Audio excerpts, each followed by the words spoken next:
A vivir que son 2 días. Javier del Pino. Un chaval con rastas a punto de conocer al padre de su novia que es militar. Un flan. Una chica de 18 que no sale en Nochevieja aunque sus padres le dejan. Una seta. Gastronomía y humor maridan perfectamente en Canela Fina, el show cooking de la SER con Juan Echanove, Robin Food, Sergio Sauca y Juan Carlos Ortega. Este 27 de febrero a las 8:30 de la tarde en el Auditorio Abanca de Santiago, con la colaboración del Concello de Santiago. Oye, Clara, ¿tú tienes alarma en casa? Sí, la de Securitas Direct. ¿Y qué tal? Es que estamos pensando en ponernos una alarma cuando tengamos al bebé. Me quedo más tranquila. Pues sí, por lo que cuesta merece la pena tener alarma. Lo vas a ganar en tranquilidad, y más con un bebé en casa.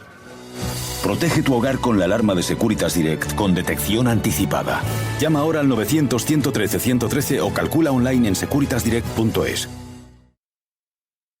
Hoy, en El País Semanal. Mario Vargas Llosa charla con El País Semanal sobre su nuevo libro. El Nobel de Literatura repasa las actuales amenazas para la democracia en La llamada de la tribu, un alegato a favor del liberalismo. Hoy en tu kiosco, El País Semanal. El País. Información de valor.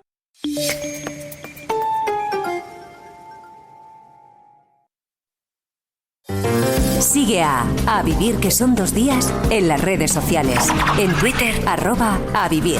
Y en Facebook, A Vivir Cadena SER. Radio Madrid. 105.4 FM, 810 Onda Media. Radiomadrid.es. La agencia negociadora del alquiler ofrece un nuevo concepto de arrendamiento, el tranquiler. Servicio por el que el propio gestor del alquiler asume el riesgo de los impagos, pagando directamente a los propietarios las rentas de sus alquileres, además de administrarlos y de ofrecer gratis el certificado energético. Practiquen tranquiler con la agencia negociadora del alquiler. Teléfono gratis 900 20 20 11. agencianegociadoradelalquiler.com. Ahora en Repsol, Camsa y Petronor sales ganando, porque además de calidad con los carburantes Repsol Neotec, puedes ganar 1 año de carburante gratis y más de 750 premios de 100 euros en carburante. Ven a repostar a nuestras estaciones de servicio de la Comunidad de Madrid y comprueba tu ticket de compra. Más información promo.madrid.repsol.com. Mad Cool Festival 2018, 12, 13 y 14 de julio. Massive Attack, Arctic Monkeys, Pearl Jam, Depeche Mode, Jack Johnson, Kasabian, Snow Patrol, Franz Ferdinand, Jack White, Iván Ferreiro, Eels, Jet, Underworld, Queens of the Stone Age y muchos más. Entradas ya a la venta en www.madcoolfestival.es. En cadenaser.com tienes mucha radio por escuchar. Para los que intentan averiguar qué es el indie desde hace tiempo. Smile es el nombre de la banda que nos acompaña hoy. Sonrisas, sonreír, sonríe. Fuego y chinchetas. Cadenaser.com, la radio que tú programas.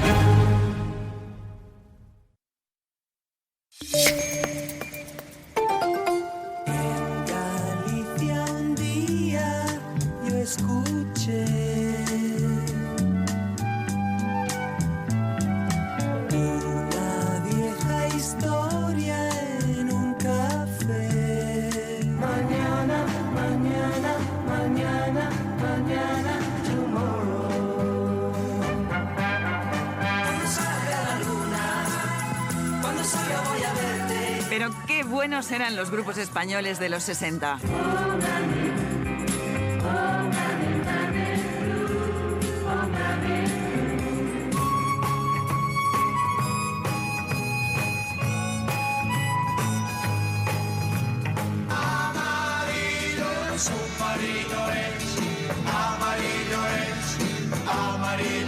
Los Pop Tops, Pequeñiques, los Mustang, los Puntos, los Brincos, los Ángeles, Juan y Junior, los Bravos. Los chicos con las chicas tienen que estar. Todos están recopilados en una colección de 3 discos que se llama Aquellos maravillosos grupos. Y solamente hoy está disponible para los amantes del buen pop español a través de la web musicadesiempre.com y del teléfono 902 29 10 29. La otra noche bailando estaba con Lola.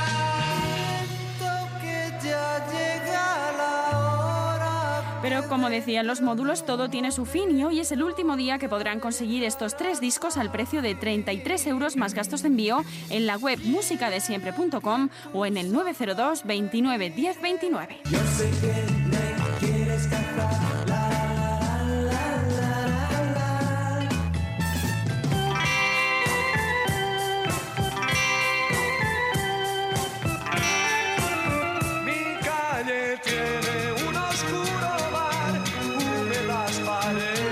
Por hacer su pedido durante la próxima hora les vamos a hacer un regalo y además podrán elegirlo porque tenemos un buen reloj de pulsera con un diseño clásico, la esfera rectangular y tecnología suiza para señora o el modelo para caballero que es más grande con esfera redonda y la correa de piel. Elijan el que prefieran al pedir esta estupenda colección en la web musicadesiempre.com o a través del teléfono 902 29 10 29. Si yo tuviera una escoba, si yo tuviera una escoba, un rayo de sol. Oh, oh, oh. Bueno, pues 60 canciones perfectas para pasar un buen rato recordando aquellos tiempos. Nunca te podré olvidar. Alégrense la vida con aquellos maravillosos grupos. Hoy último día disponible en la web musicadesiempre.com y en el teléfono de la buena música, el 902 29 10 29. Tengo tu amor, ¿para qué quiero más?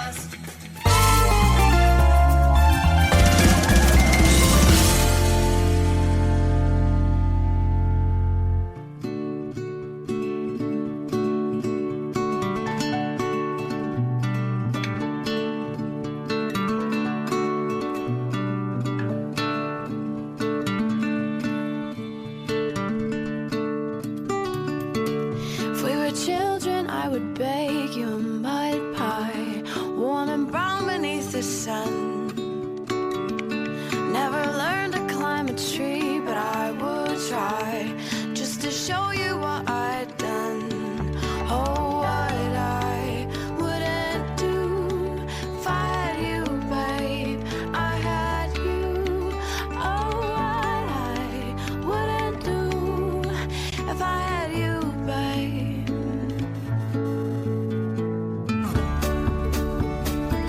Vamos a poner un poco de ciencia en la mañana, que va a venir muy bien. Además, hacía un par de semanas que no dábamos la bienvenida a Pera Estupiñán y a Javier San Pedro. Javier, cuando se va lejos, se va al Valle del Jerte. Hoy está Madrid con nosotros. ¿Cómo estás, Javier? Buenos días. Estoy muy bien. Pera, cuando se va lejos, se va a Tanzania. ¿Estás en Tanzania, Pera? Estoy, pues sí, mira, estaba aquí explorando aspectos de naturaleza y ciencia. No, la verdad es que estaba en gran parte de placer. Acabo de regresar de las llanuras infinitas, que es como se llama en Masái al Serengeti. Serengeti en Masái significa llanuras infinitas, y del Gorongoro, de ver un montón de especies y unos paisajes espectaculares, la verdad. Desde luego que sí, y además has definido perfectamente lo que podríamos llamar turismo científico. El de Javier suele acabar con una comida en un restaurante. Indefectiblemente. Exacto. Pera Estupiñán es químico, es conductor en la 2 de El Cazador de Cerebros. Javier San Pedro es doctor en genética y biología molecular y colabora con El País. Hay un par de cosas que quería hablar contigo, Javier, antes de entrar en materia. Se publica a veces científicos sobre tratamientos contra el cáncer y nos gusta contarlos porque algunos son como el que nos vas a contar ahora mismo, sorprendentes. Es crear mini órganos reales en los que, de alguna manera, testar tratamientos. Sí, dicho mal y pronto, es exactamente eso. Y en los tumores hay células madre que los científicos saben identificar, que pueden regenerar, o sea, una vez aisladas en una biopsia del paciente, pueden regenerar no solo el tejido intestinal del que provienen, sino el tumor del paciente. Si se toman de una metástasis, reproducen una metástasis en el hígado, en un mini órgano de hígado, etcétera. Y el tumor reproducido en el laboratorio, el mini órgano este con su tumor, es prácticamente indistinguible del que tiene el paciente por cualquier criterio que se considere histológico, genético, y lo más importante, que responde a los tratamientos de una manera muy similar al paciente. Porque es más fácil entonces investigar que hacerlo, por ejemplo, en ratones. Naturalmente, es más fácil y más fiable porque es un tumor reproducido a partir de células de ese paciente concreto. No es una réplica casi exacta del tumor del paciente. Tienen un 88% de fiabilidad al predecir si una terapia va a funcionar. Y lo que es más importante, un 100% de fiabilidad prediciendo qué terapia no va a funcionar en ese Qué paciente. bueno, qué bueno. Lo cual puede ahorrar a los pacientes unos tratamientos que son muy debilitantes y permitir concentrar los esfuerzos en otros o en otras cirugías o lo que sea. Es una noticia fantástica que además has explicado de manera muy comprensible. La otra cuestión que me comentabas antes de entrar tiene mucho que ver además con quienes somos padres o con quienes tienen entre sus planes ser padres o madres. Sí. Lo decimos mucho aquí, cuidado con el estrés porque el estrés es malo para todo. Sí, es un generador de enfermedades, pero lo malo es que encima se lo podemos dejar a nuestros hijos en el material genético. Sí, aunque no es malo necesariamente, porque lo que hace esto es preparar al hijo para un mundo con mucho estrés, suponiendo que el hijo nazca en el mismo mundo que su padre, ¿no? O en unas condiciones parecidas, pues esto va a reducir los niveles de estrés del hijo en este caso. Pero hay un hecho fascinante que se produjo mientras estaba acabando la Segunda Guerra Mundial en Holanda. Es la gran famina, la gran hambruna que hubo en Holanda en el año 44. Pues los nazis habían rodeado, no me acuerdo ahora cómo se llamaba la zona, pero habían rodeado, dejado sin suministros a una zona de Holanda, y la población de allí sufrió una hambruna muy fuerte. Las mujeres que crecieron en esas condiciones tuvieron unos hijos de un tamaño menor del esperado. Pero es que los niños de esos niños también tenían un tamaño más pequeño, de manera que había cierta condición de adaptación a la dieta escasa que se había transmitido durante 2 generaciones al menos. Bueno. Esto se suele llamar herencia blanda o herencia débil, pero han presentado unos resultados unos investigadores de la Universidad de Pensilvania que son muy notables. No es solo la madre la que puede transmitir esto, sino el padre, y lo hace a través del esperma. En los canales por donde madura el esperma, que se llama epidídimo, las células de estos canales están produciendo vesículas llenas de microARNs que el esperma, al ir madurando, se le quedan pegadas encima. Y este esperma, al fecundar el óvulo, pues llena el óvulo de esos microARNs, y el resultado es el mismo que si la madre hubiera estado expuesta a la hambruna o al estrés. De manera que el estrés del padre, a través de su esperma, transmite ciertas adaptaciones al estrés a sus hijos. Espera, yo no sé qué conclusiones sacas tú. Bueno, tú estás en Tanzania ahora mismo, has dejado a la pequeña Eva, supongo que para quitarte el estrés de en medio y que eso no vuelva a pasar. A buenas horas, a buenas horas. Por si quiero tener un hermanito, ¿no? Exacto, que no esté estresado. Que el siguiente esté menos estresado me que la parece súper interesante. Para Eva ya es tarde, porque el estrés que le hayas transmitido se lo transmitiste en el momento de la fecundación. Eso ya no tiene remedio, pero para el siguiente, relájate. Sí. Espera. Tenemos un número de teléfono que es el 638-855-349, 638-855-349, es un número de WhatsApp, si quieren... al final del programa, si nos queda espacio, habitualmente no nos queda, y luego me regañan por ello, pero en fin, consultar o plantear cualquier duda o cualquier opinión que quieran buscar de nuestros 2 científicos de cabecera, lo repito, 638-855-349.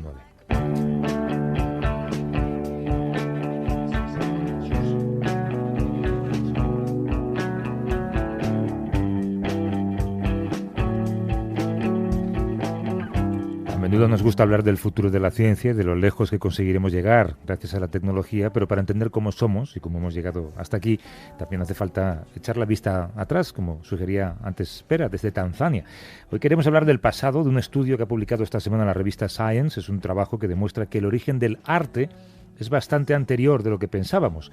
Hasta ahora creíamos que el arte era obra del humano moderno, digamos, pero parece que los neandertales ya hacían una serie de pinturas y de actividades artísticas mucho antes. ¿De cuánto tiempo antes estamos hablando? De los 65.000 años, que es antes de que los humanos llegáramos a Europa y desde luego a la península ibérica, porque las 3 cuevas de las que vamos a hablar están en la península ibérica.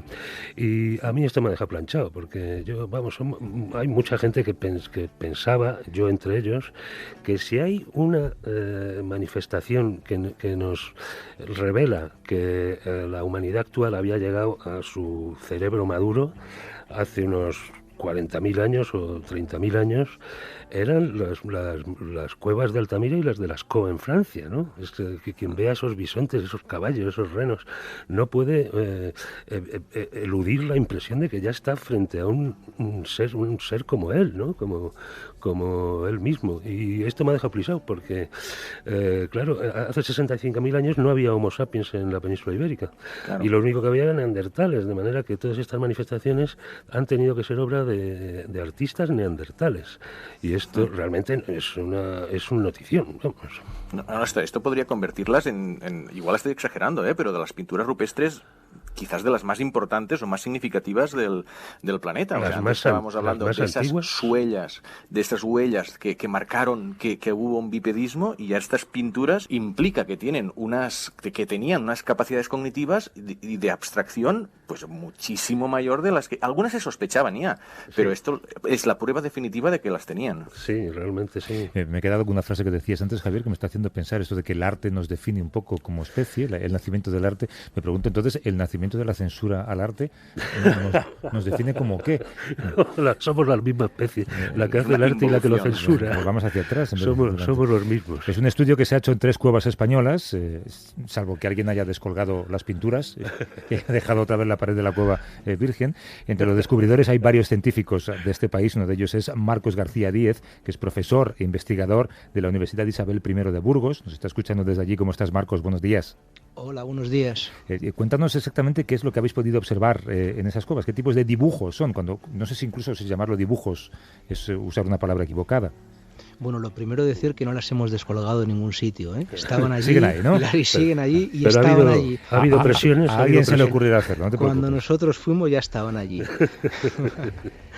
Bueno, pues sí, como habéis comentado, hemos tenido la suerte. Bueno, la suerte también es un proceso así, un proceso largo que empezó en el año 2008 y ya en el año 2012 ya apuntábamos que hayamos encontrado unas pinturas en la Cueva del Castillo, también en la Cueva de Altamira, que justo nos andaban en esos límites de la cronología, ¿no? Entre los últimos sapiens y los primeros neandertales, que bueno, más allá dentro de la discusión científica, entre el 40, 42, 43.000 es cuando se produce, parece, ese cambio, ¿no? Y focalizamos toda la investigación a preguntarnos, a hacernos una pregunta, ¿y por qué no los anteriores? Vamos a intentar buscarlo, ¿no? Y lo único que hemos hecho ha sido eso, estar buscando, ser constantes en la búsqueda, intentar dar con aquellas cuevas que pensábamos que podían tener este tipo de manifestación tan antigua y bueno, y aplicar junto con otros compañeros físico-químicos el método aleatorio para poder asegurarlo. Y como habéis comentado, pues eso es lo que ha ocurrido. Es lo que ha ocurrido. Son motivos lineales, son figuras de manos, hay también pues golpes de color, digamos, ¿no? de color rojo, pero claro, que hace 65.000 existieran determinadas formas de arte, supongo que también nos dice mucho sobre esas sociedades, porque crear arte... Bueno, el arte se crea cuando alguien lo contempla. Sí, correcto. Esto es una de las preguntas que también está escondida, vamos a decirlo así, en la publicación, ¿no? Si realmente lo que tenemos, que como bien has comentado, son concentraciones de color, no son nada más que colores aplicados en las paredes que tienen formas alargadas o elipsoidales. Esto es lo que ocurre en la Cueva de Ardales. En la Cueva de la Pasiega, que es la cueva que está en el Monte Castillo, muy cerquita de ya citada la Cueva del Castillo, lo que hay es una forma de escalera. No quiero decir que sea una escalera, pero para entendernos, son unas líneas verticales con unos trazos horizontales que si nosotros lo viéramos nos recuerda una escalera. Y por otro lado, ahí aparecen como unos renos o algunos animales. Sí, también hay figuras animales, ¿eh? Sí. Tenemos que pensar una pequeña cosa. Vamos a tomar de ejemplo la Cueva de Altamira. La Cueva de Altamira no se pintó en un día, se pintó en el 30 y muchos mil, en el 20.000, en el 15.000, en el 10.000. Sí. Muchas cuevas, y entre ellos la Cueva de la Pasiega, tiene figuras de muchos momentos. Nosotros ahora nos hemos focalizado solo en las figuras que pensábamos que eran más antiguas para entrar en ese debate, ¿no? Sí. Y en la Cueva de Maltravieso, que es la otra, hay figuras de manos. Pero si os digo la verdad, la mano es el signo menos creativo desde el punto de vista del proceso de abstracción, de ejecución creativo, más sencillo. Claro, se pone una mano y soplas pigmento encima. Eso es la sombra del pigmento. Por lo tanto, sí que hay una concepción de una forma, pero no hay una creación, no hay un cerebro, no hay una mano que se dirige y una mano que aplica. Entonces, desde ese punto de vista, desde el punto de vista de la construcción formal, son figuras muy, muy, muy sencillas. Pero, Marcos, perdona, esto de la mano, porque yo me acuerdo cuando visité Cueva del Castillo, el poner una mano en la pared y el soplar pigmento alrededor para que quede la marca, esto se ha hecho en paralelo en muchos sitios del mundo, en Australia, en África, ¿por qué tantos homínidos o homo sapiens o neandertales en paralelo hicieron esto? Sí, es cierto lo que dices, ¿no? Si hay un motivo que se repite en todos los sitios, prácticamente del mundo. Esto lo que está indicando es que este tipo de figuras pertenecían a una estructura de un lenguaje formal, de un lenguaje gráfico, ¿no? Y es un lenguaje gráfico que se repite y se repite y se repite. No son formas casuales, son formas que forman parte de una estructura lingüística. ¿Puede ser, creéis, un ejemplo de transmisión cultural? Puesto que toda la humanidad tiene un origen común, incluso los australianos aborígenes tienen el mismo origen que nosotros, ¿podrían estarse transmitiendo esta costumbre de hacer estos estarcidos de las manos de una generación a otra? Tiene que estar ahí, porque además también hay otro componente, ¿no? Por ejemplo, en Ardero nos ha ocurrido una cosa que es maravillosa, ¿no?, para esta discusión, que es que hemos encontrado esas concentraciones de color y las hemos podido datar unas en al menos 65.000 años, y hemos podido datar también otras que están colocadas al lado que tienen entre 45.000 y 40.000 años. ¿Qué es lo que quiero decir? Por donde apuntabas tú, que es una cosa que se ha tenido que transmitir ese lenguaje. Claro. Yo te lo paso a ti, pero ya no solo eso, es decir, ya no solo es importante el hecho de yo pasar tu lenguaje, sino que incluso lo hemos hecho en el mismo sitio, en la misma cueva, es decir, esta gente, estos grupos humanos, sapiens, y en este caso sabemos que neandertales, se han estado transmitiendo no solo formas, sino también espacios que eran propicios o que eran relevantes para ello. Hay una simbología escondida tanto en el motivo y posiblemente también en el propio espacio, ¿no? Yo creo que esto es importante, que nosotros lo hacemos, nosotros también lo hacemos hoy en día. Es interesantísimo. Y en términos, digamos, sociológicos, ¿podéis determinar o imaginar quiénes pintaban? ¿Era una actividad popular? ¿Había alguien designado para hacerlo? Un Picasso. Esto realmente no lo sabemos, ¿no? Nosotros no lo podemos saber. Si bien es cierto que si cogemos referencias, y esto hay que tener muchas comillas en el camino, en la mayor parte de los casos, o en muchos casos, siempre suele ser personas, ya no solo a veces que tienen esa habilidad, sino que tienen sobre todo ese reconocimiento social para hacer esas formas, porque detrás de esas formas están lanzar una serie de mensajes. Es muy posible que no interese tanto la habilidad que uno u otro tenía, sino diríamos ese reconocimiento, responsabilidad social de lo que fuera, ¿no? Podríamos entrar a hablar de ello. Sí, pero hay una cosa muy curiosa, no hay tachones.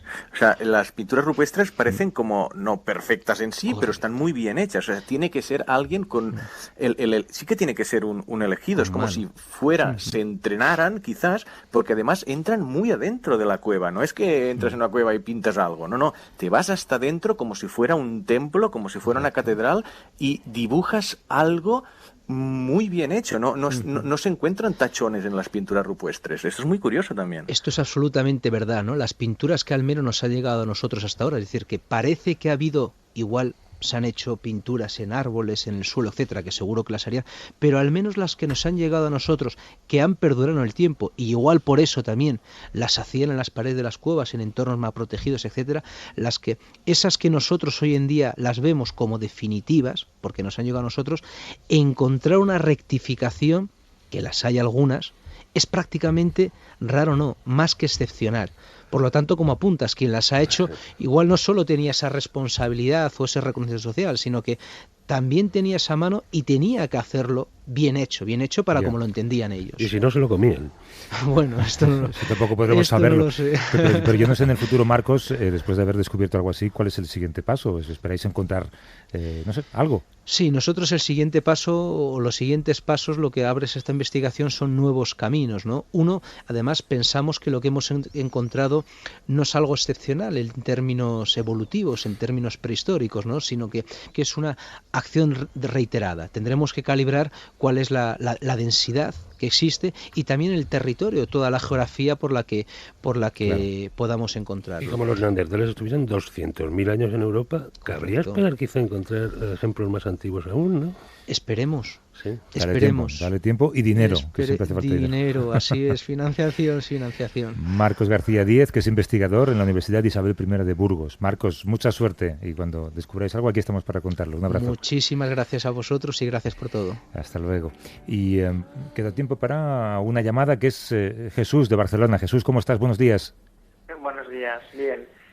Intentaré una cuestión breve, es un debate sobre el tema de ciencia preventiva ante alarmas, como ha hecho la OMS en su momento, de la carne roja, de los móviles. ¿Vale? Un breve ejemplo, el tema de móviles, la OMS en algún estudio ha dicho que no, pero en otros ha dicho que sí, ha llegado incluso a incluirlo en la lista de cancerígenos como ya posible causa, que aunque no ha llegado a causa como el tabaco, lo que sugeriríamos como debate ante los científicos, y mientras tanto mejor sería hacer prevención, es decir, pues se use menos el móvil o se use como manos libres.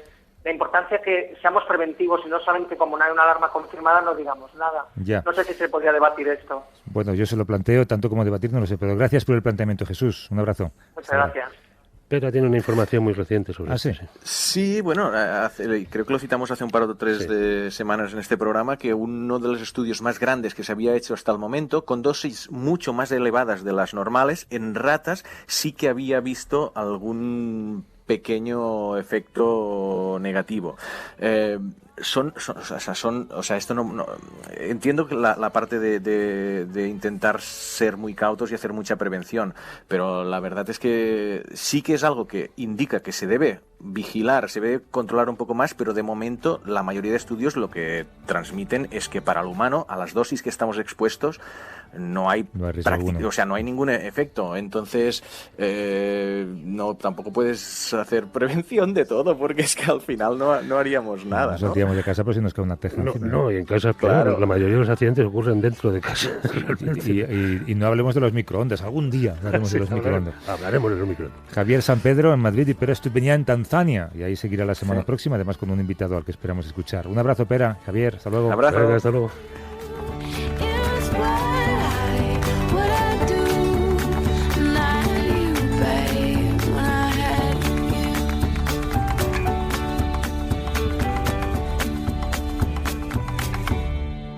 A vivir que son 2 días. Javier del Pino.